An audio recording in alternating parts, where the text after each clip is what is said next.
Someday I'm going to do a video on how to make beef soup. It's really not terribly difficult, but I guess there's always a first time for everybody, so just walk through it really quick.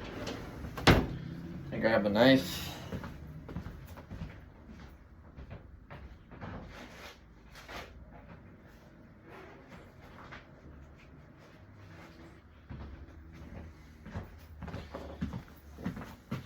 Yeah, this is a pretty cool knife, but pretty much used for everything.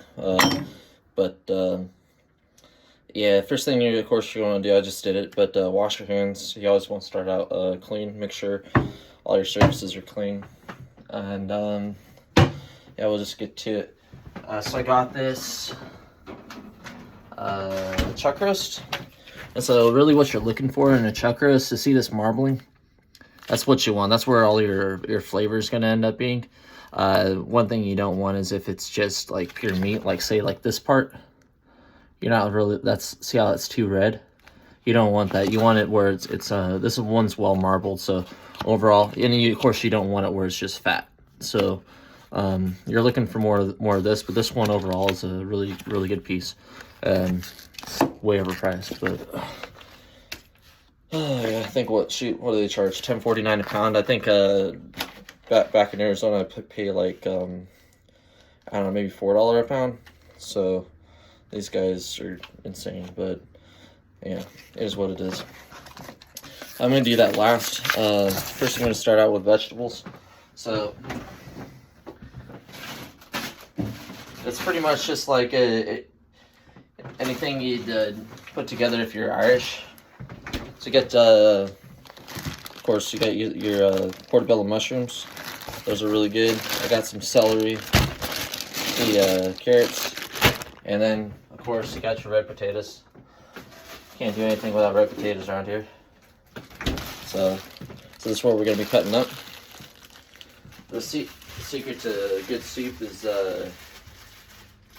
making sure everything's cut so the flavor can flow. Yeah, always wash your potatoes.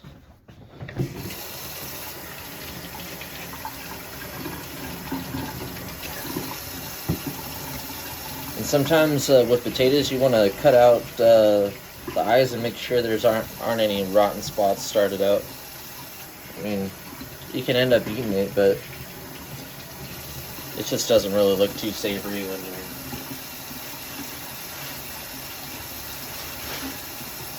making it. So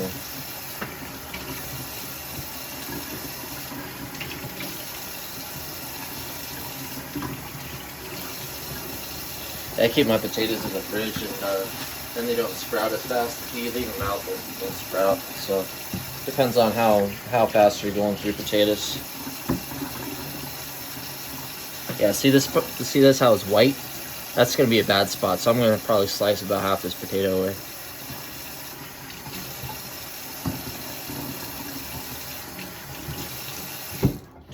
Alright, should be about enough. So yeah, let's get slicing.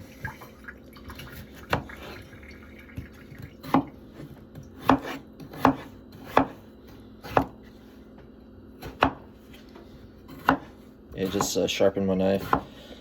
Razor blade right now. So it's pretty cool, but it's always good to keep sharp tools.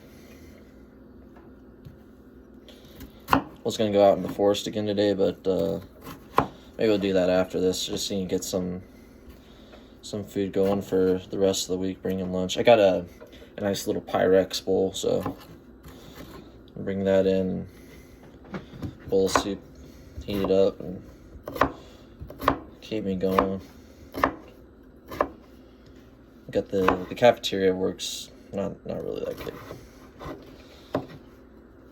Kind of just all fried, greasy food, and it's like about double the price of what I'd feel comfortable charging. So yeah, pretty bad. Oops, almost sliced off a finger. And so really what I'm looking for, and it really depends on your preference, because sometimes you want a big chunk of potato, but had some roommates from France, and they kind of just showed me like what you want to do. You just kind of want to get like these about centimeter square pieces. Kind of what it does is twofold. Is you have the flavors can flow through a little bit better, but also it cooks it faster. So, and you know, if you know chemistry or chemical engineering, you'd be able to figure that out. But that's just how mine works. So I'm a chemical engineer.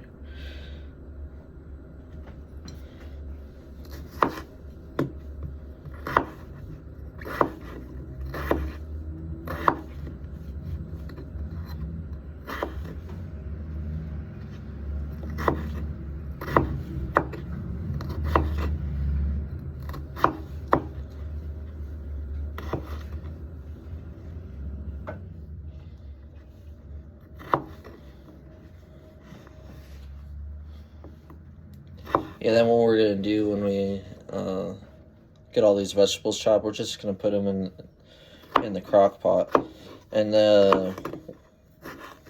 there's not really a set amount of water, particularly. It just depends on how much vegetables you add, and of course the type of vegetable is gonna be important because some of them hold water, right? Carrots and such, but yeah, you're just gonna basically fill it up, so just below or barely covering the veggies there. Then we'll add in the meat last, so cube it as well, just to kind of help help it break down there. You can always wait till later if you want it stringy, but the good thing about a stew is there's really not a wrong way to do it. It's kind of user preference. Like, if you want to add some nice, interesting flavors, you can put in, say, like a beer or like a stout. You can also maybe like do Chardonnay. And what's going on is you have like this whatever your fluid is, and the alcohol is going to evaporate. So really all you're going to be left with is this packed flavor. Like sometimes you'll see people do like an Irish red for like an Irish stew, or a stout, Guinness, things like that, and really it's just like the flavor kind of concentrated into your soup.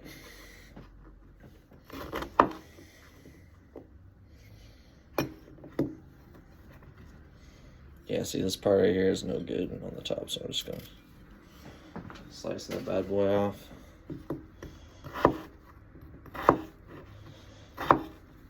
Yeah. Lamb stew too. That's a good one.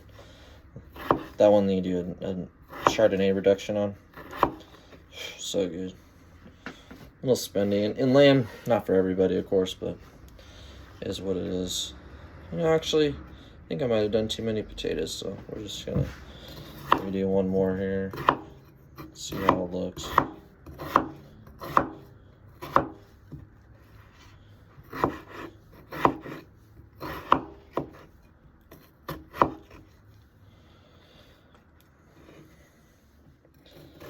Yeah, for this video, I'll probably just do the prep work, but once you get to the end, what you're going to want to do is you're going to take some of the broth out, and you're going to put it in your mixing cup. Then grab some flour, and this is how you make gravy as well.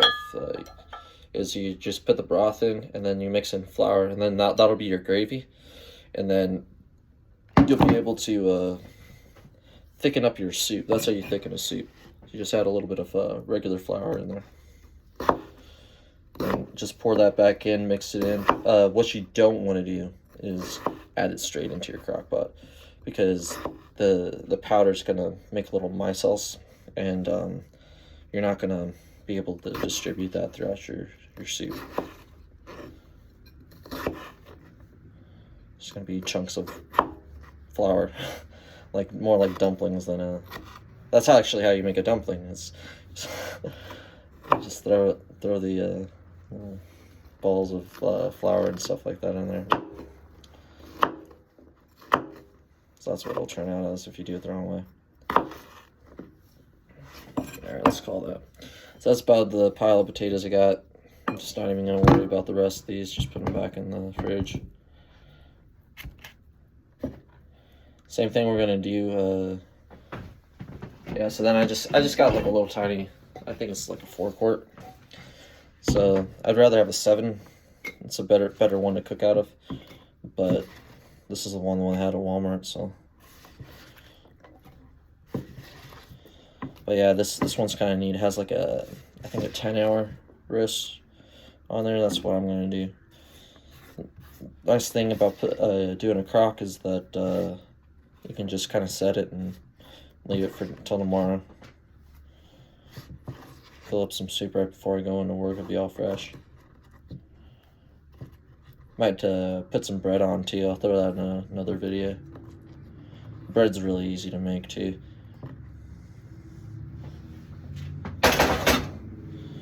Alright, so I got these baby portobellos, and these ones, I mean, you can almost break them up with your hands, but I'm just going to slice them just to keep them pretty. I don't like good mushrooms.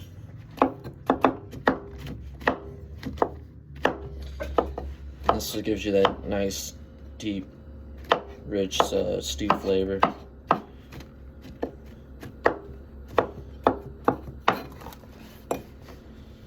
Yeah, those things are a mess. But yeah, I mean, shoot, even if you didn't cut them, you'd probably still be alright.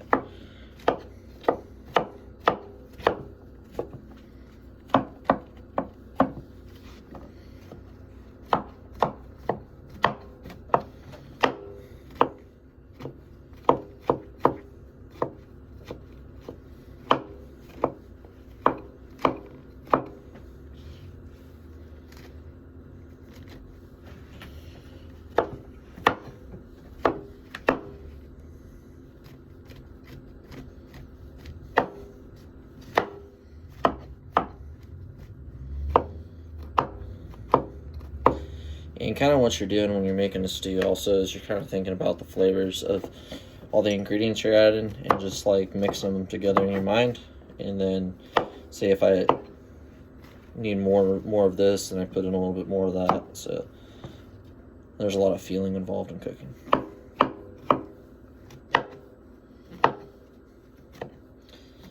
Same with you know, when you have to salt the soup. I just have a mixed packet of stuff, so I'm not going to really have to worry about the salting of it. It's already kind of pre-done,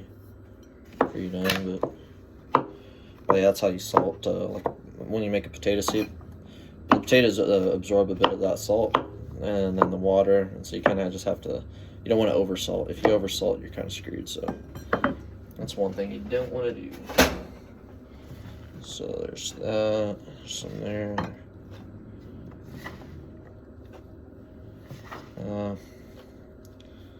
Almost, yeah, I'm going to throw another potato in there.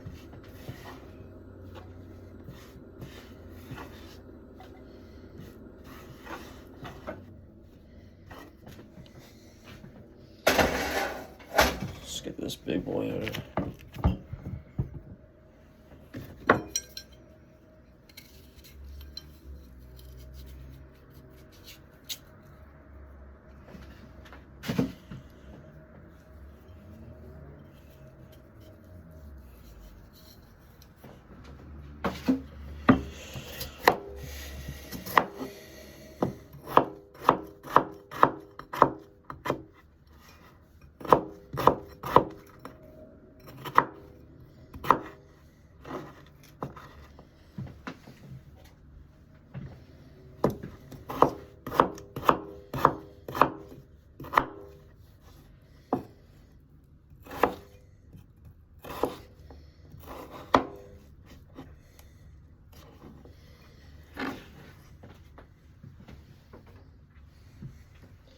Got this book from the bookstore the other day. It's kind of neat. It's called El Pájaro Verde, but it's kind of like an old. It was written by an author born in 1827. Book's from 1901, so it's kind of written in like an older version of Spanish. So it's kind of it's a little different to understand. As even shown it to this one guy, he's like, fluent speaker, and he's like, wow, this is this is like 18th century sort of speak, It's kind of neat. Or 1800s, not 18th century. But same thing with like Don Quixote. But the interesting thing about that is that they had like an English translation in the back because it's meant to be like a study book, but that translation's wrong. So like, the first part is talking about his like he had a court full of like beautiful ladies and valiant knights and stuff like that. Knights and their ladies, and so but in the English translation it doesn't. It only just has the valiant knights part. Just kind of different. Like, and there's other like mistranslations in there where I guess if about textbooks and things like that there'd be it's like having the wrong answers in the back of the book like they normally do.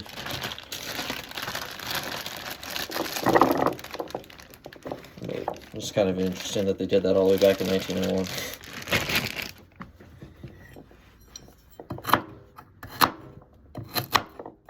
Know who was doing their homework or not.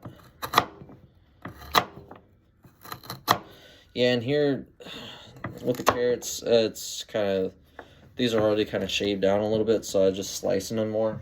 But normally I would just like do the same thing, like keep them, especially if I'm doing that lamb stew. That lamb stew, man, so good. There's a recipe on there from NPR, Basque lamb stew. So good.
Yeah, so down in Arizona, like, we're pretty good on the way we spice and flavor everything.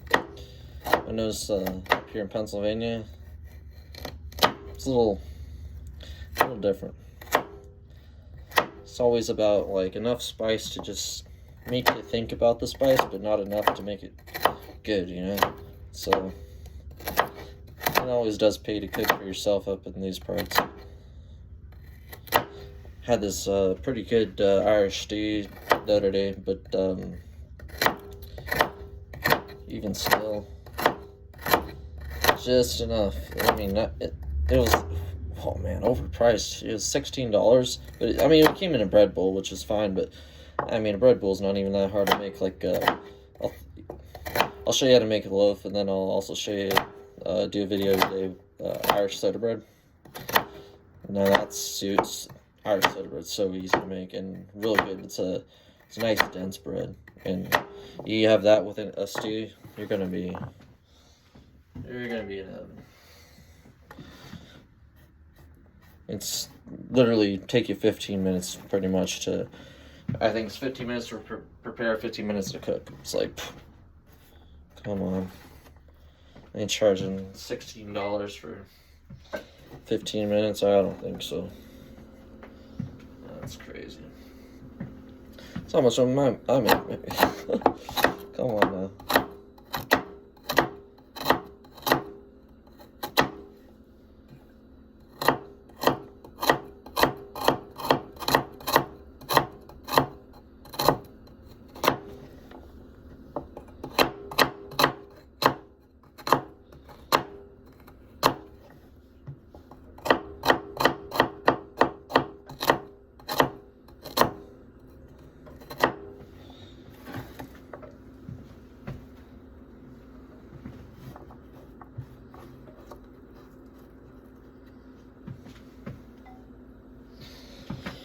All right, last thing. This is the pièce de resistance for the celery. So I got this celery. I think it's already pre-washed and everything's really good, but celery, oh man, it just adds everything to the soup. So that's why we're doing it. It doesn't really have. Basically, I don't think it has any calories in here. For one, let's just get that. We don't want any. You don't want any greenery in here.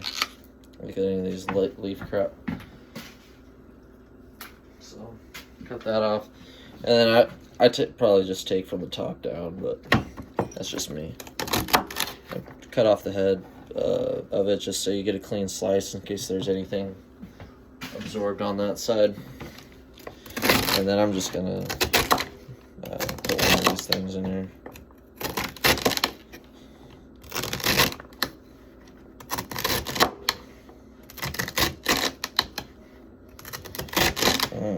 Man, you can just smell the flavor.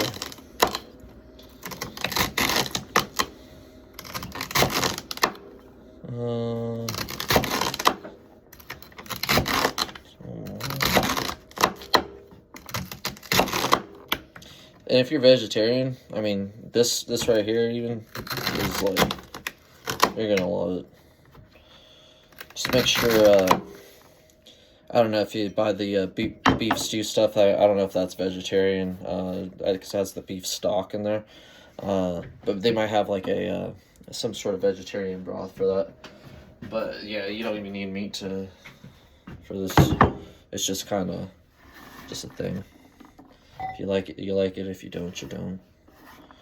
I'm more of a pescatarian myself, but when it comes to beef stew, I'm a sucker for that. Nice ribeye steak. Not really too keen on burgers, but yeah, so I'm bring in here, show you what we got. So, like you see, you got a lot of room. We'll be able to put the beef in there. We're probably gonna, we'll just add the water in now. We'll dice up the beef, throw it in there, and then add the water, and then just kind of mix it up, just so the beef is kind of in there a little bit. All right.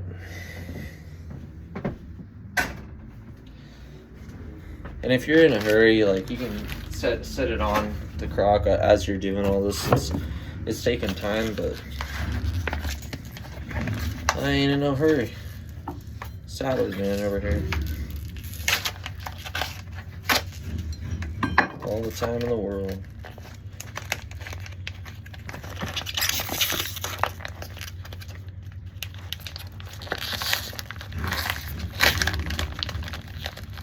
There it is. 2 pounds, that's a lot of meat. I don't even know if I want to put it all in there today. I'm gonna freeze some of this. I think I'm only gonna do 1 pound. So, just gonna slice it in half.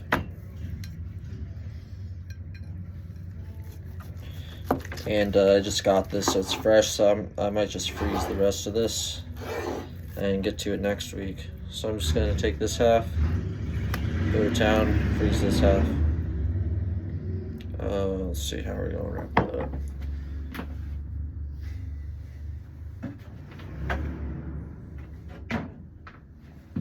Well, I'll figure it out.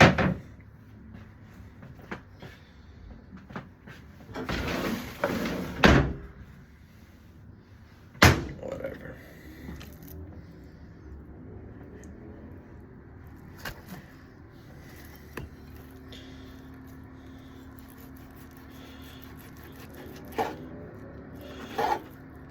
Yep. I don't know if there's I bet there is a way to go with like when you're slicing this, different grains, but I need to cube this anyway, so going against the grain to slice it this way, and then I guess I'll be going with the grain of the meat when slice it the other way. Well, essentially the grain, Dad's a carpenter, so the grain here is the way the lines are going, that'd be with the grain. and then against the grain, of course, is perpendicular to that.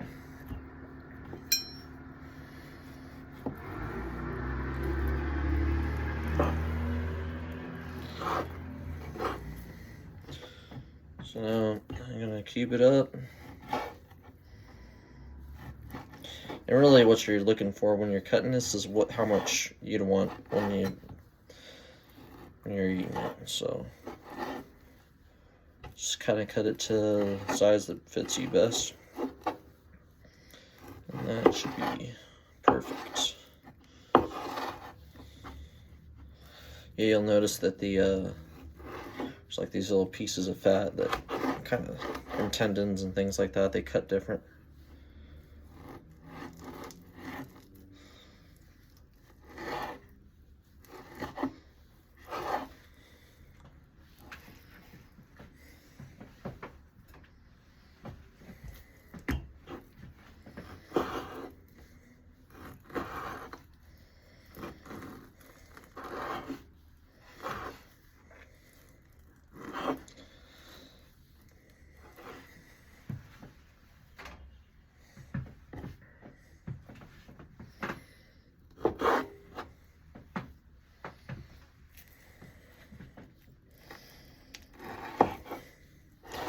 Yeah, one of the other reasons you want to cut the veggies first is, I don't know, just for me, even though I'm mixing it all up together, I always want to cut the meat last. It's just, I don't know, it feels like I should wash my knife before I cut my vegetables for some reason, so. I don't really want that junk. It's some sort of little, I don't know if it's fat or not, but it just looks like something I don't really want to eat. So always feel free to just toss crap that you don't want to eat. Yeah, look at that. See that marble in there? Oh, it's perfect. This is going to be delicious.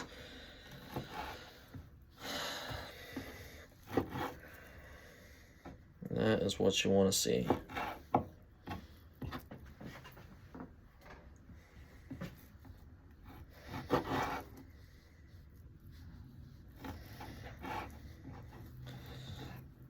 So when I woke up this morning, my guitar was right next to me. And like, kind of had this melody going in my head in my dream. So I just grabbed my guitar and started playing it. I mean, that's living the dream right there, you know. Pretty nice. What a song. Should probably record that one. Go make $1 million.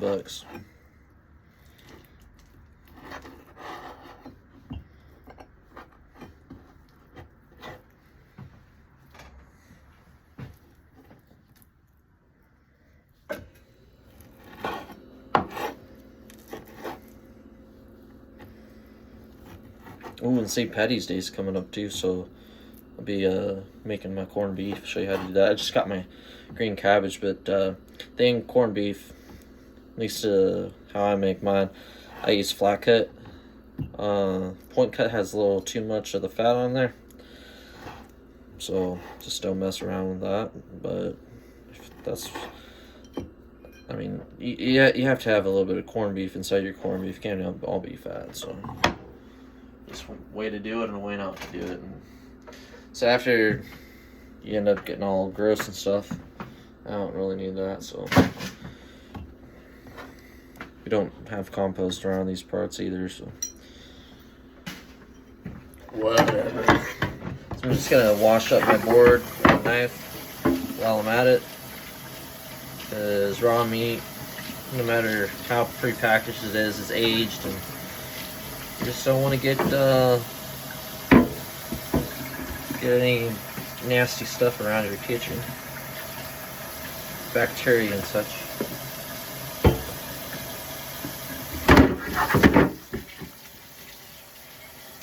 And then what we're going to do is add the water into the stew, and then just press the button, and then we'll be ready to rock and roll.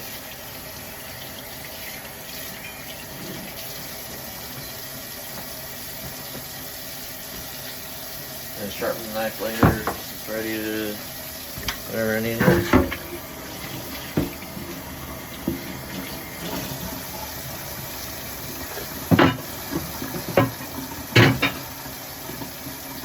Alright. So, yeah, always use cold water. You don't want to use hot water because hot water heaters usually harbors like nasty bacteria in there. So you don't want to do that. Also, I'm back east, so all the water here's pretty much contaminated with something or another. So here's what we're gonna do. I'm just gonna add in water. We're just gonna watch it as it comes up.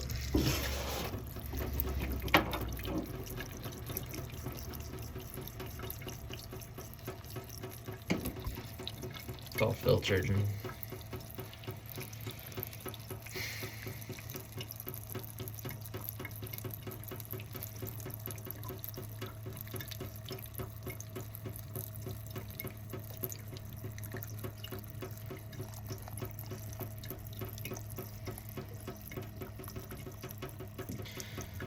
Just about there. Yeah, celery is another one that adds water into your thing, but we'll be fine.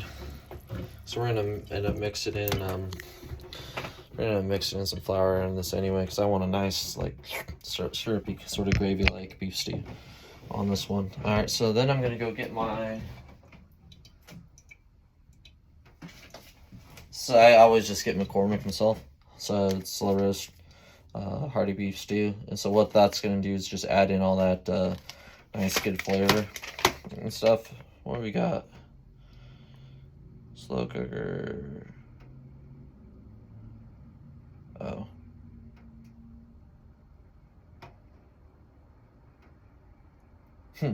yeah, it says to do the same thing. Mix. So the way this says it, mix the water in a cup and then pour it over.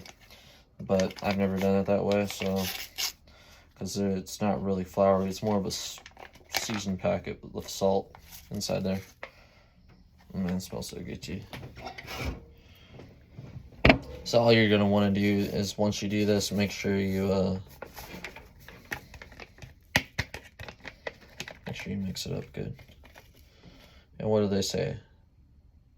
They say 2-pound beef stew meat. I want to do 2 pound. That's the thing. You're the chef in your own kitchen. You do whatever you want.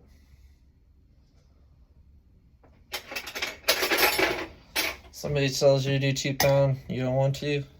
Fuck that. I ain't doing it.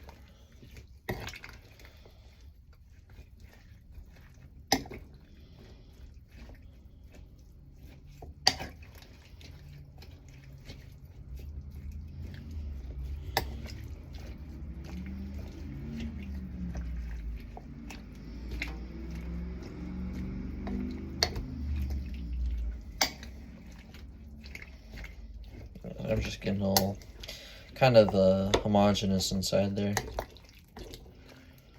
Yeah. Well, not homogeneous, more like heterogeneous. It's a heterogeneous mixture, but at least has to get mixed. It can't be laminated. We put it down laminated, so layer by layer, but we want to get it mixed, so.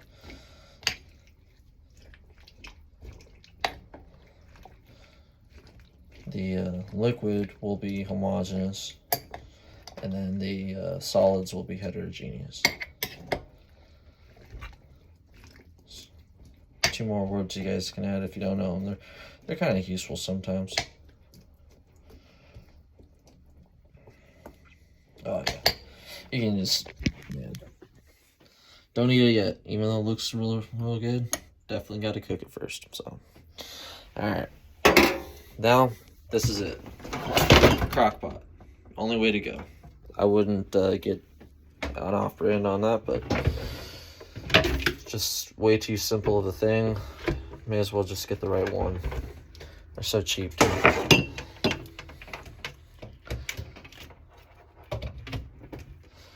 So it's plugged in. Just take this and we're gonna lift it right over. Set it in. Oops, so daisy. What's going on? Right there. And then this lid just kind of falls out on there. It's a little chintzy, but whatever. Okay, 4 hour, you're gonna have tough meat. 6 hour, you might be okay. I wouldn't do it. Minimum you want to go is 8 hour, but I got all the time in the world, so I'm gonna go 10 hour. And that's it. And once 10 hours are up, it's gonna go to the warm function, and it'll just wait for you until you're ready to go. So say you set it off before work, you work a 12-hour shift, your food's gonna be warm when you come home. So that's the way to go. And then this is just gonna sit. I don't have to do nothing. Just eat it later. Well, hope you guys enjoy the video. Don't forget, after it's all done, get a cup of broth, mix in some flour. Let's see where we got our flour. I use gold myself, but just because I bake my bread, so just use gold bread flour is what I'm gonna use. I mean, have some of this other stuff for making cookies. It's all purpose, but you can do whatever you want. Just use some flour, mix it in there, and then you might have to do it a few times. You just keep taking out gravy or the broth and making it into gravy until it gets as thick as you want it. So anyway, hope you guys enjoyed the video. Like, comment, subscribe, and then oh yeah, the notification bell. Cool.